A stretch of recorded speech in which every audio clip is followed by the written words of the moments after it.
Hello বন্ধুরা, আজকের এই ভিডিওর মাধ্যমে আমি দেখাবো ফেসবুকের পাসওয়ার্ড চেঞ্জ করবে কিভাবে।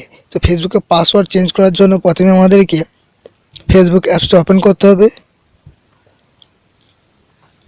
ওপেন করার পর উপরে যে থ্রি ডট রয়েছে থ্রি ডটে ক্লিক করবে। থ্রি ডটে ক্লিক করার পর নিচের দিকে আসবে। নিচের দিকে আসার পর দেখতে পাচ্ছ সেটিং ও প্রাইভেসি, ওখানে ক্লিক করবে। এরপর দেখতে পাচ্ছ সেটিং, ওখানে ক্লিক করবে। স্ক্রল করে নিচের দিকে আসবে।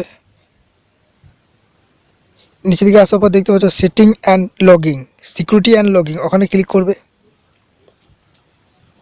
ওখানে ক্লিক করার পর নিচে দিকে দেখতে পাচ্ছ লগইন, তার নিচে যে চেঞ্জ পাসওয়ার্ড, ওখানে ক্লিক করবে।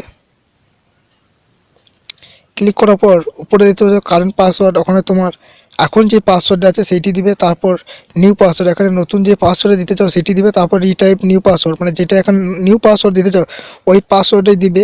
দেওয়ার পর আপডেট পাসওয়ার্ড, ওখানে ক্লিক করে দিবে। তাহলে কী হবে, তোমার পাসওয়ার্ড চেঞ্জ হয়ে যাবে। তো আমি পাসওয়ার্ড চেঞ্জ করতে চাইছি না, তার জন্য আমি আর দিচ্ছি না। তো ভিডিওটি ভালো লাগলে অবশ্যই লাইক কমেন্ট শেয়ার করতে ভুলবেন এবং এই ধরনের নিত্য নতুন ভিডিও পাওয়ার জন্য চ্যানেলটিকে সাবস্ক্রাইব করে রাখবে।